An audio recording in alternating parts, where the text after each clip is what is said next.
All right, let's get right into it. We're talking about American Electric Power, or AEP, and they just dropped some numbers that are, well, they're pretty staggering.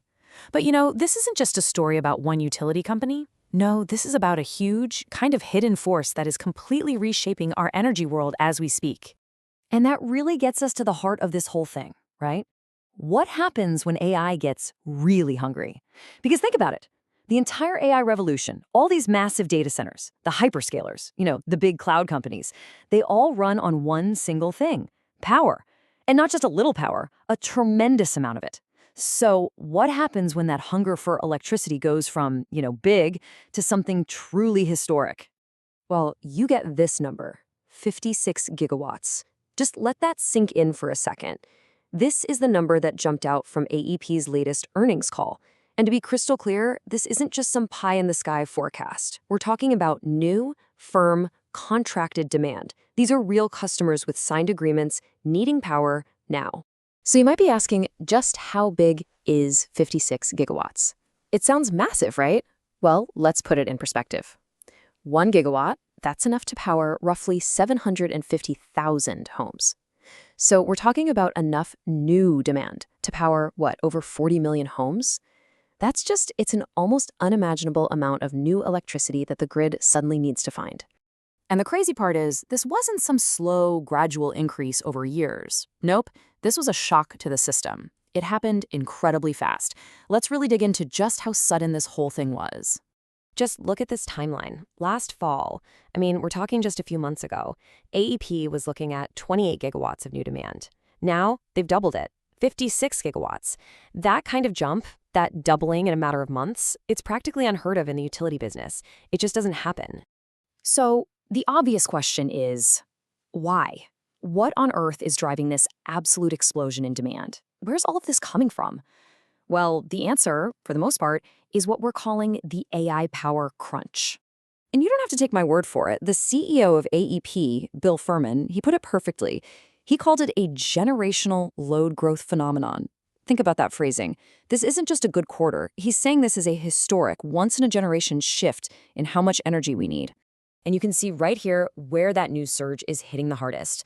Of that new 28 gigawatts that appeared since last fall, a staggering 23 of them are in Texas. Wow. We're also seeing some big new demand in places like Ohio and Oklahoma, but it's clear Texas is ground zero for this boom. So who are these customers lining up for all this power? Well, it's exactly who you'd think, but with a twist. You've got the AI data centers, for sure. You've got those hyperscalers we talked about, the giant cloud computing companies. But what's really fascinating is that it's also a big comeback for heavy industry. Things like aluminum smelting plants and LNG facilities, especially down on the Texas Gulf Coast, are coming online and they are incredibly power hungry. Okay, so having a 56 gigawatt demand surge is one thing, but how in the world does a utility actually plan to meet it? For a company like AEP, it means making a massive multi-billion-dollar bet on the future. Now, this is maybe the most important part to understand. AEP's base capital plan, a $72 billion investment, was actually built around the old forecast of 28 gigawatts. That's right, this new 56 gigawatt number isn't even fully baked into their main plan yet. And on top of that, they've already got another $5 to $8 billion in projects lined up. This spending plan is absolutely enormous, and it's still growing. This is way beyond just keeping the lights on. This is about building the foundation for the entire electrified economy of the future. So why is AEP so confident they can actually pull this off? Well, it really comes down to a few key advantages. The biggest one, their total dominance in high-voltage transmission. Get this, they own and operate almost 90% of the most powerful power lines in the entire country, that 765 kilovolts grid. It's like owning all the superhighways for electricity. Plus, they've been smart, locking in partnerships for critical parts like turbines, using their huge size to jump ahead of any supply chain problems. This all sounds pretty incredible, right? But it leads to the single most important question for you, for me, for everyday people. Who's going to pay for all this? A $72 billion plus plan, that money has to come from somewhere. See, the way it usually works, the old way, is that the costs for big grid upgrades get socialized. That's a fancy way of saying everyone's bills go up a little bit to pay for it. But AEP is trying to do something different here. Their strategy is to make the new giant power users, the data centers, the industrial plants, directly pay for the specific new infrastructure that they need. And the tool they're using to do this is something called a large load tariff. Basically, it's a special rate structure designed specifically to protect you and me, the existing residential customers, from having to cover the costs of these massive upgrades that are only needed for these new, super power-hungry clients. It's a really critical move to make sure this growth doesn't punish everybody else's wallet. Okay, so let's zoom out for a second. What does all of this really mean? Because AEP's story, it isn't just about one company. It's like we're getting a sneak peek at the huge challenges and the huge opportunities facing our entire energy system.